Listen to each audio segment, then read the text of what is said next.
Developing tonight, Vice President Harris and Governor Walz in their first interview since teaming up on the Democratic ticket. The growing controversy over former President Trump's visit to Arlington National Cemetery and fears of mosquito-borne illnesses this holiday weekend. Word just in of 2 new West Nile virus deaths. First, Vice President Harris and Governor Walz in that highly anticipated joint interview.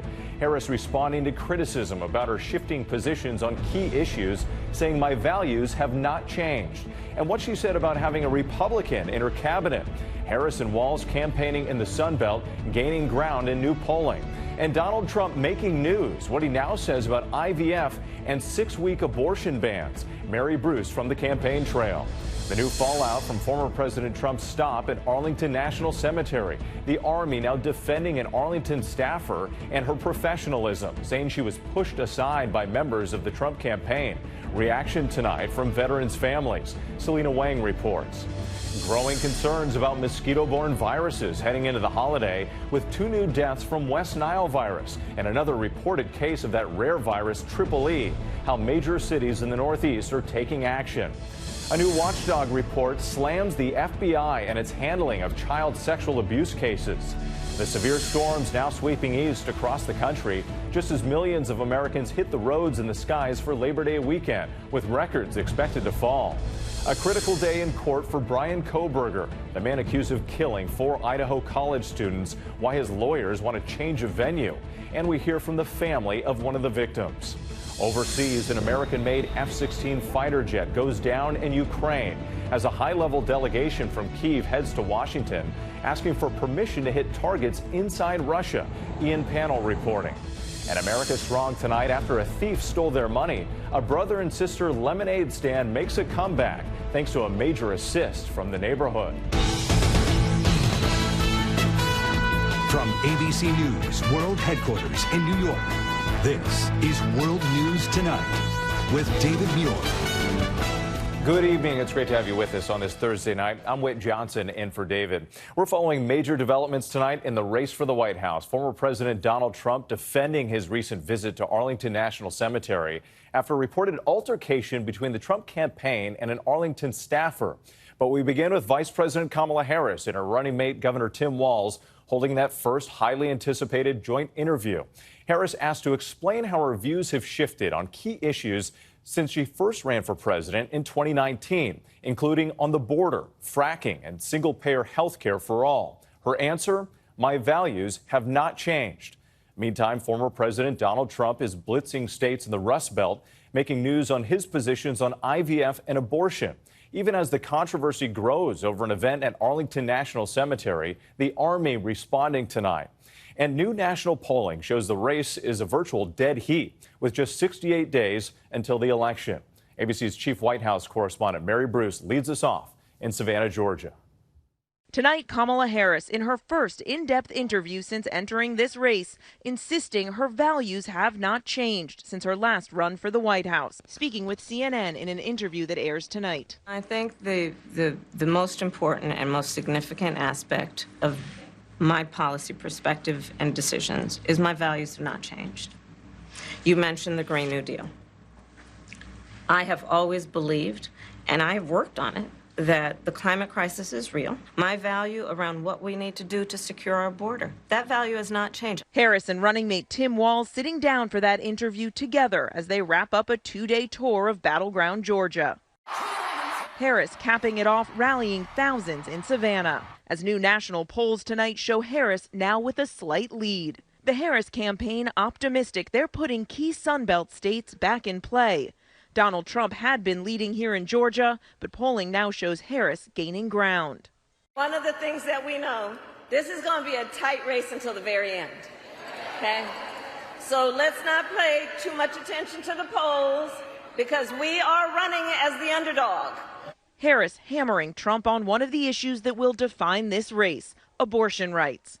Why don't they trust women? Well, we trust women.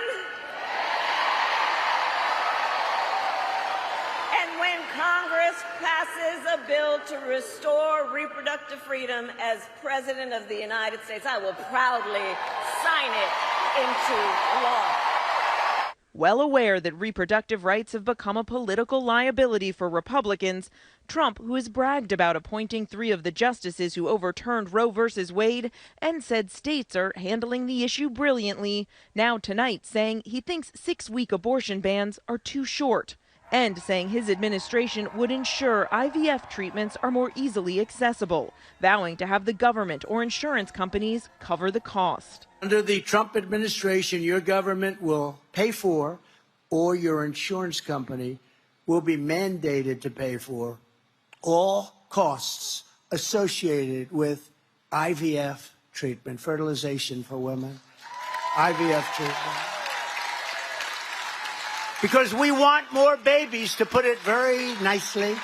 Though he did not provide any details on how he would ensure IVF treatments are fully paid for. And his own running mate, J.D. Vance, has voted against protecting the right to fertility treatments like IVF.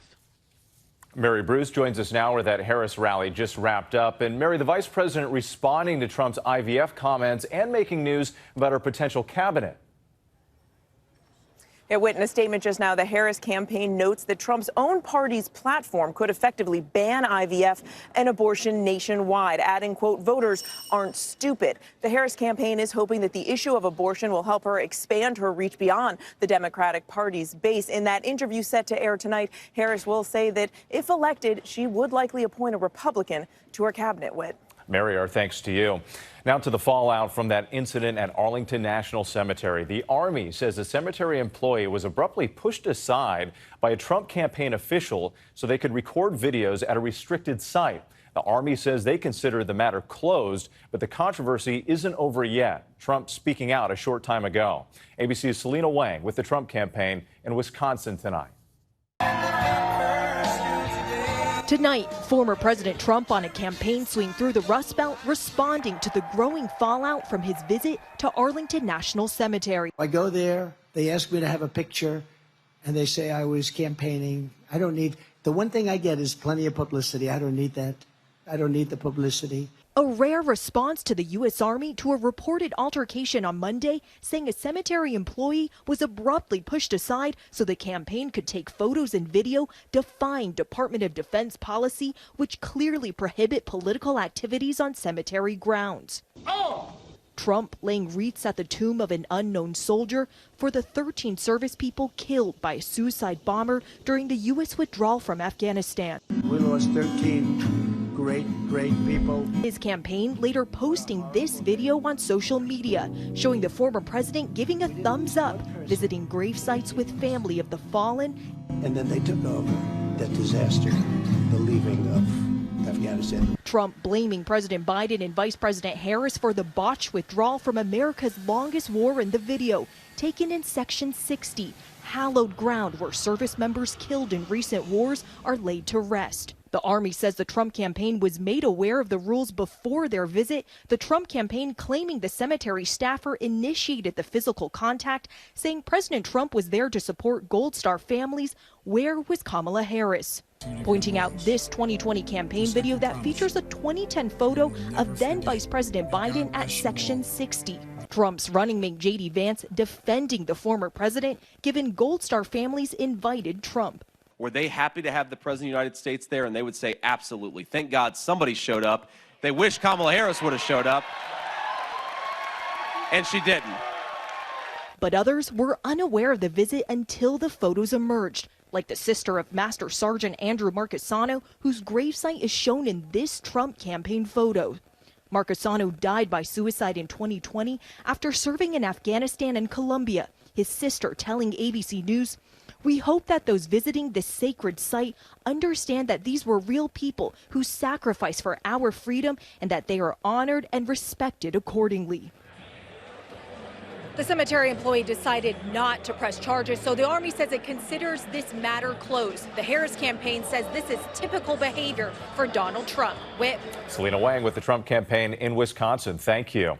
Now to the growing concern about mosquito-borne viruses, with the mosquito season reaching its peak this holiday weekend. 2 new deaths attributed to the West Nile virus in Wisconsin and a new case of the rare, potentially fatal Triple E virus in Massachusetts. ABC's Erielle Reshef has more. Tonight, with communities waging an aerial and ground assault on mosquitoes, health officials in Wisconsin confirming 2 people have now died from West Nile virus in that state this year. Teams spraying pesticides across New York City. It's pretty safe, the pesticide which we use, and we use very small quantity, like a teaspoon, for treating 1 acre. Cases of West Nile now in more than 30 states, the disease responsible for 100 to 200 deaths each year in the U.S. And concerns tonight as health officials in Massachusetts report what's believed to be the country's 6th known person infected with triple E, another rare but potentially lethal mosquito-borne virus.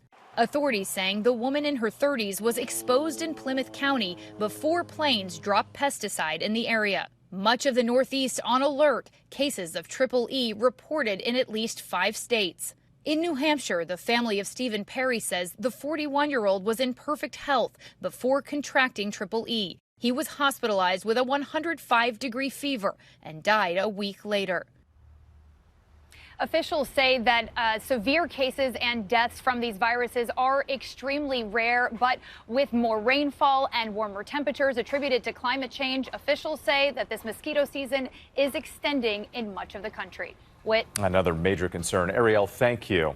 Now to the severe weather threat with millions set to travel for the Labor Day weekend. A line of storms heading east. A record number of people expected to take to the skies. Long lines at the Memphis airport you see here today. Storms rolling through Wilmar, Minnesota this afternoon. Washington, D.C. bracing for the same. Ground stops for a time in the mid-Atlantic. We're timing out the storms, but first, ABC's Faith Abube at the airport in Atlanta tonight.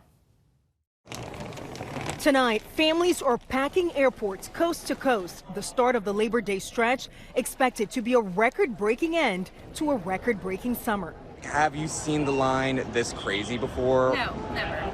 And the FAA says more than 52,000 flights were set to take off just today. The busiest airports this holiday weekend, Chicago, Dallas, Fort Worth, and right here in Atlanta. Airport officials warning weather is the wild card. No one can ever control Mother Nature, so just always be prepared. TSA says it'll screen more than 17 million travelers from now until next Wednesday.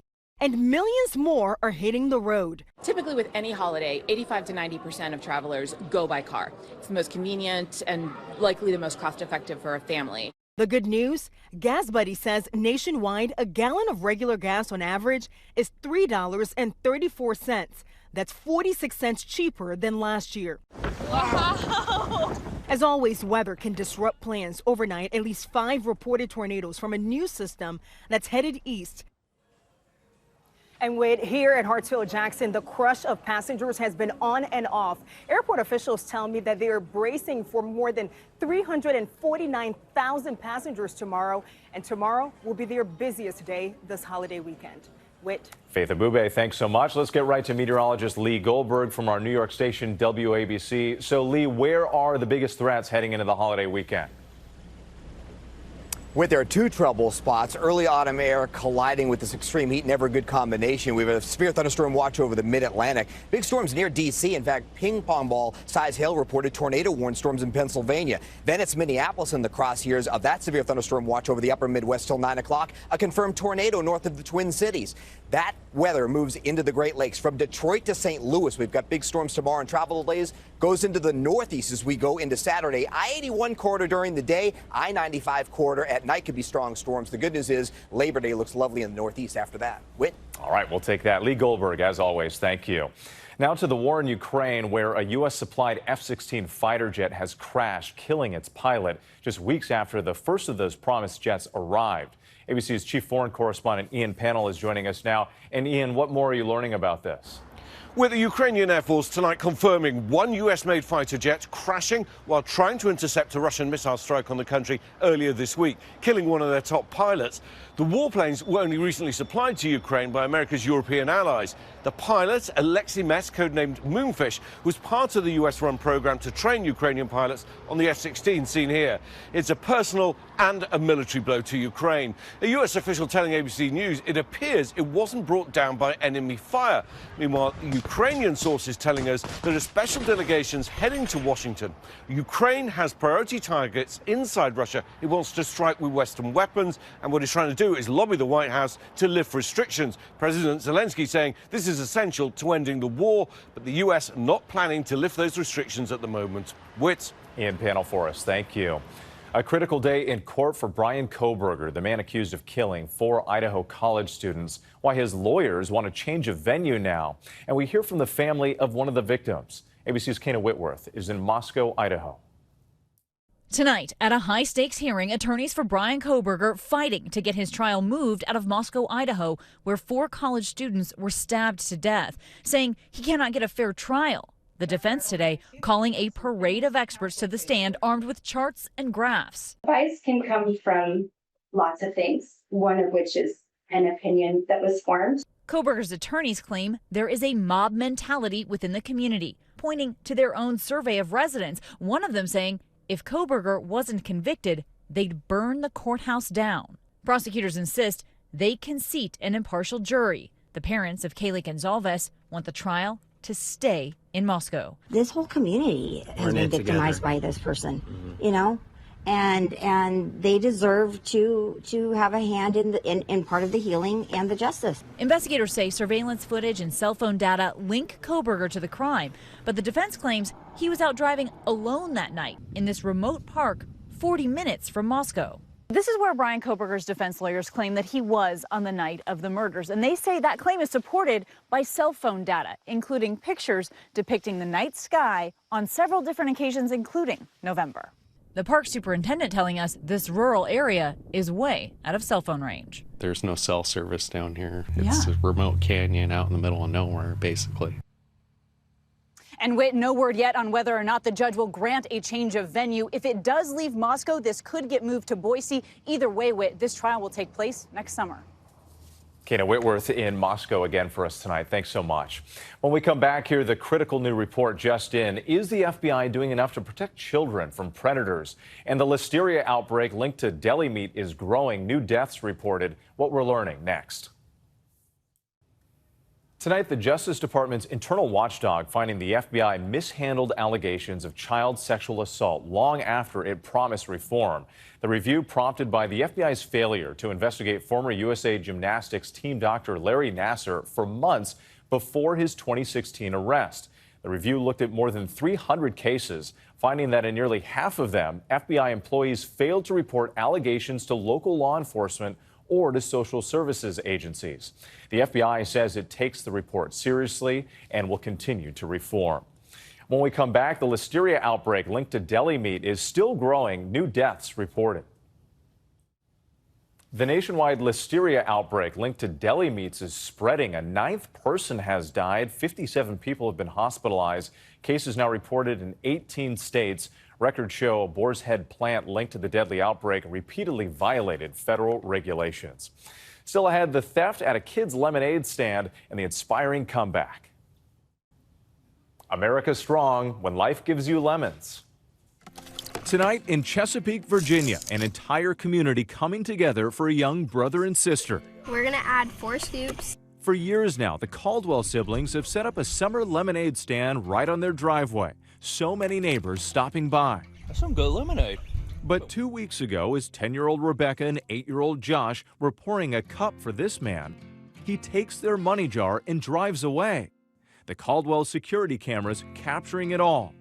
The children, the family upset, but determined to keep their lemonade stand going.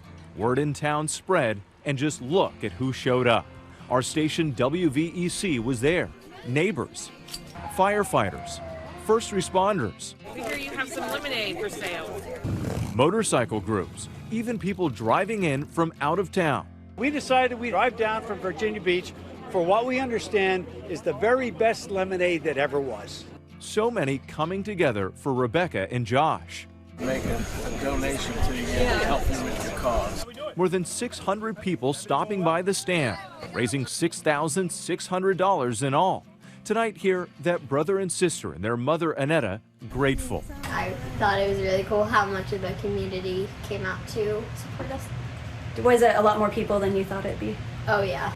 The Caldwells telling us the police have now caught that man. and the family forgives him. It made me pretty mad at first, but then I choose to forgive him. Forgiveness and courage. Have a great night. Thank you for making World News Tonight with David Muir, America's most watched newscast.